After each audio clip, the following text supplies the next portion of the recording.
Hey guys, I want to welcome you to my Threatador Flak build. This build is capable of doing what you're about to see to practically any boss.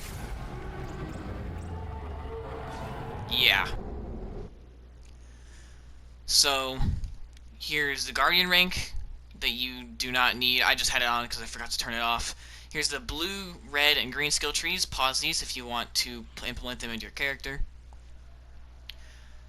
So, we don't put very much into the green skill tree because I'm trying to one-shot things, and that has a lot of consecutive hit skills and stuff like that. So I'm using the Skull Masher, the Clairvoyance, the Nighthawken, and the only weapon I actually use in these clips is the Unseen Threat. I'm using a one-shotter because it amps all the projectiles and doesn't spread the damage thoroughly. The Last Stand Auto Idol and the Deadeye. So for the grenade, you only need to have the anointment. It doesn't matter what grenade you're actually using. I'm using Mayhem 4 with neutral modifiers.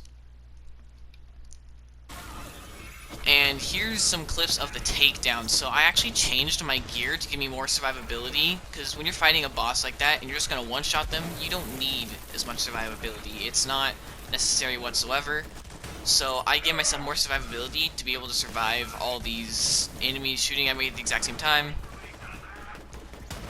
And I'm playing a little safer because Flak is extremely squishy.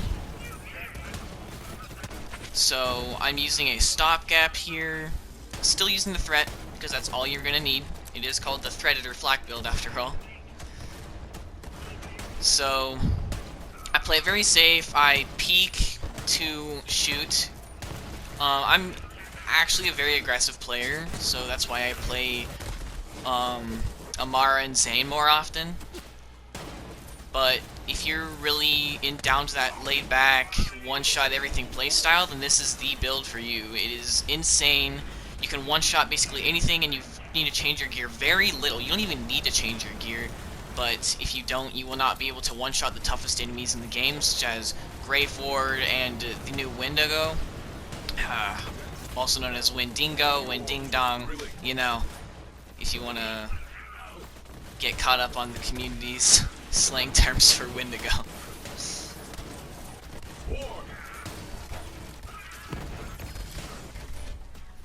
Yeah, this is a perfect example of why I need to play a little safer, especially in the Takedown. The Takedown is the only exception to playing safe, just because you'll be one-shotting everything else in the game. You don't really need to play safe, but in the Takedown, there's so many enemies. These Death Spheres floating above you. You got air, ground enemies. I'm sure if there were sea enemies, you'd have those too.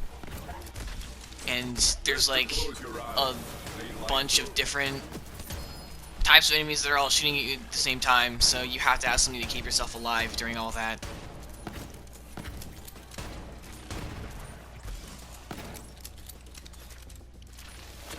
So yeah, I use Rack Attack and not Fade Away, just because I have an ASE anointment on this weapon, and that's going to give me double the damage when I shoot, and also the racks will heal me if they hit an enemy, which is why I aim them at the enemies.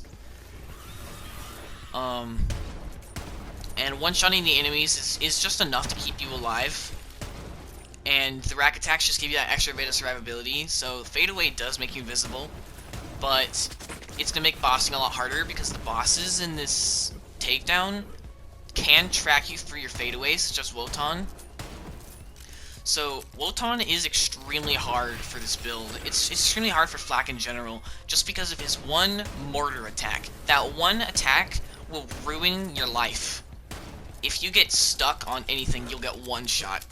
If you don't have a Last Stand Auto Idol, or you don't have a stopgap, and you don't have them charged, or your cooldown's off cooldown, then you will get one shot by these mortars, and that's why I have so much survivability in this build right now. And one thing I could do different on the bossing part is I could have used a Pearl of Ineffable Knowledge, which is also from the new DLC 2. And that is where this new weapon came from, actually, is the DLC 2. You can farm it from Amok in the city section. I can't remember the name of the city, but that is where you farm AMOC. Look up a video on where to farm this weapon, and that should provide you with enough information on how to get it. It's not too bad of a farm because AMOC definitely drops 4 legendaries on average, for me at least. He is a rare spawn, but he spawns pretty consistently for me. Maybe 1 in every 3 spawns. So what this weapon does is when you shoot it at enemies crit, it ricochets. Emphasis around ricochets. 3 enemies. 3 bullets towards the enemies. The closest enemies. Just like the Queen and King's Call, except it does not refund ammo when you hit a critical. And they do as much, each one does as much damage as the original bullet hit. But they're very finicky, I've noticed. They don't exactly hit the target if they're not big enough. Sometimes they'll just spin right around them. But when they do hit, you will one-shot everything. As you saw on Graveward, that's what happened. He's a big enough target to where when I hit that bullet, all 3 of the other bullets hit him. It's time to fight. And it does insane amounts of damage. So if you want to put other weapons on this, you could use the Wedding Invitation, which is a solid choice. You could use the Skull Masher, which I have on this build. The anointment you're going to be looking for is when enemies get damaged by rack attack, the enemies take 100% more damage. Lifesteal if necessary. 100% damage, ASE.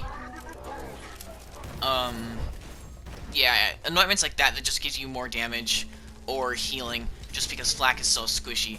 So I'm going to show you the actual alternate skill trees for the mobbing build that I'm using right now. And that is what this is. So right before we get to Wotan, so right now I'm going to show you these skill trees and the weapons that I'm using. So I'm using a Skull Masher again, or a Unseen Threat, a Stopgap with Cryo ASE, and a Grenade with any Incendiary Anointment, a Snowdrift Auto Idol, just so I can avoid those mortars from Wotan, and a Unseen Dead. So here are the skill trees. Pause them if you want to see and put them into your character. I put more points in the green skill tree, the blue skill tree because it has a lot of damage potential, and the full red skill tree. So now I'm going to show you the Valkyries. This is probably the easiest part of the takedown, just because you can one-shot their phases with this.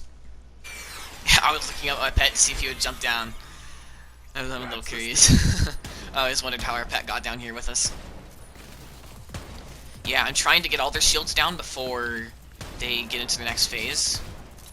I'm missing a lot of criticals, that's why I'm not doing so much damage. So if you have really good aim, which I was really tired, it was early in the morning for me, and I didn't get very much sleep, so my aim was a bit off.